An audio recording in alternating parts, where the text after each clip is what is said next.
Something just happened in Iran that Chinese generals never expected, and it could change the balance of power in the Taiwan Strait. The war in Iran may have exposed a serious weakness in China's military strategy, especially its plans to conquer Taiwan, because one of the most powerful weapons in China's arsenals may suddenly be far less effective than Beijing expected. Hi, I'm Jasper Becker, and I've been studying China for more than 40 years as a reporter and a writer. And here is why the Iran war may have shocked Chinese military planners. For decades, China invested enormous resources in creating a missile-based strategy remarkably similar to Iran's. Beijing built thousands of missiles and hid them inside underground tunnel networks and mountain caves across the country. When the time came, these missiles would be rolled out on mobile launchers. The idea was simple: launch hundreds, possibly up to 1,000 missiles in the opening hours of a war.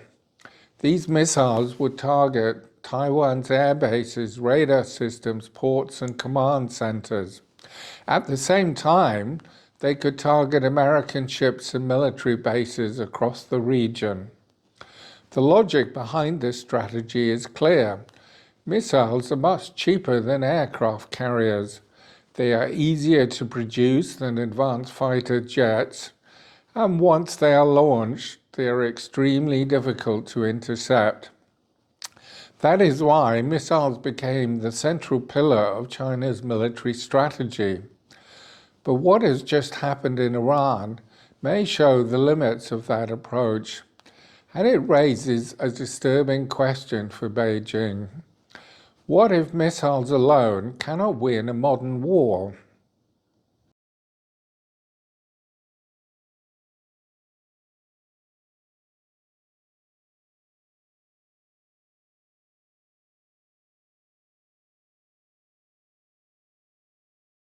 Has been building one of the largest missile arsenals in human history, but the strategy behind it is now in trouble.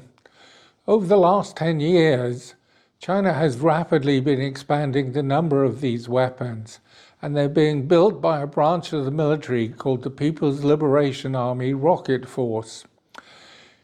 The force has now created something like 3,000 to 3,500 land-based missiles.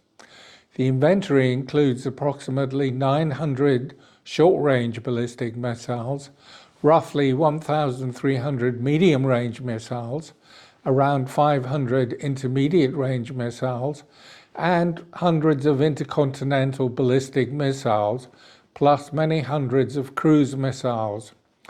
The expansion has been quite dramatic over the last 5 years.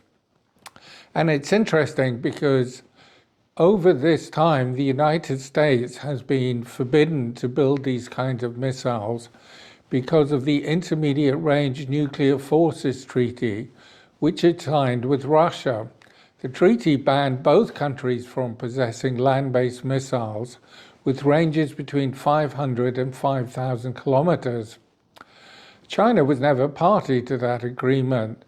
So for the last 30 years, Beijing has been free to create exactly the type of missiles the United States was legally forbidden to develop. At the same time, China's constructed a vast underground network of facilities in mountains and caves. Many of them are in the countryside, but many of them are facing Taiwan. And in these caves, there are military depots, command centers, ships, submarines, all kinds of military facilities. The reason for this dates back to the Korean and Vietnam Wars, when its enemies controlled the skies. I visited some of these temple complexes under Beijing, and they are enormous. But the events in Iran may have revealed the limitations of this strategy, because it's no longer safe to hide missiles underground.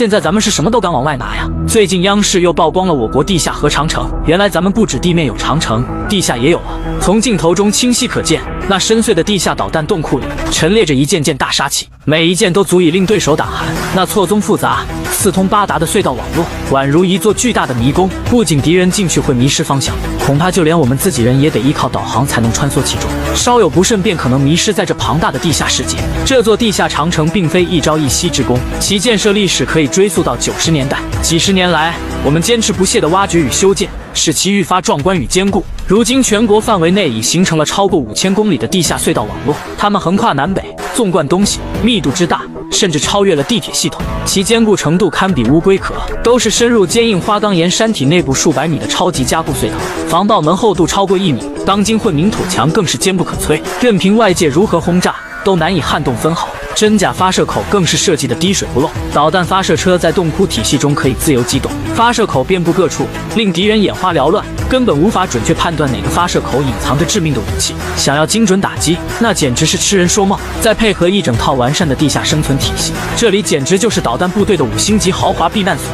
可以说，地下核长城坚如磐石，这不仅仅是一句口号，而是一个国家战略威慑力的底气。实际上，这种藏在地下的钢铁堡垒，正是中国战略威慑力的底气所在。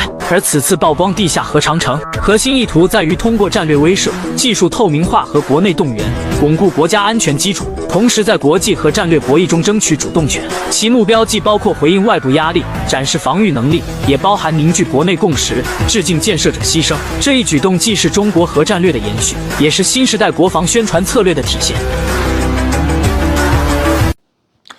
For decades, Chinese planners believed their underground bases made their missile forces almost impossible to destroy. But the events in Iran suggest that this is quite wrong. Missiles hidden underground cannot fire themselves. At some point, they must leave their tunnels. And the moment they do, they become targets. In Iran, American and Israeli aircraft have been easily able to destroy radar systems and air defenses. And once those defenses had gone, they immediately began the next phase, hunting down the launchers. Iran had roughly 400 to 500 missile launchers before the war began. But as these launchers were destroyed, the missile campaign rapidly weakened, even though the missiles were still sitting safely in storage. And then came the next step, deep penetration bombs targeting all kinds of underground facilities that China thought were impregnable. The lesson is simple and brutal. Missiles may survive underground, but the launchers do not. And without launchers, missiles are useless. This is deeply troubling for Beijing.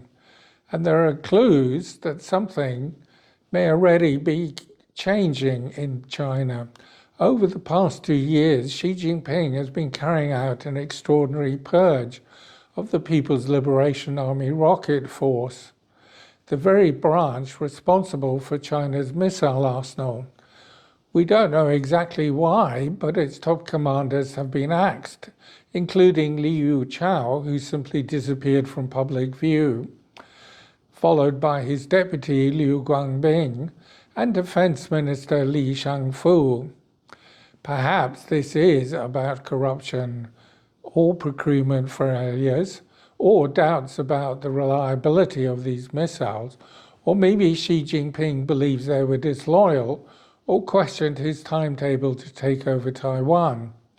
But we do know that China's missile strategy, central to any Taiwan invasion plan, is going to have to change.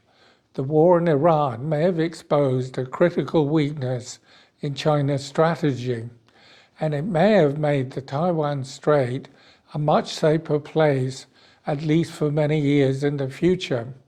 If you found this analysis useful, please like and subscribe and let me know in the comments.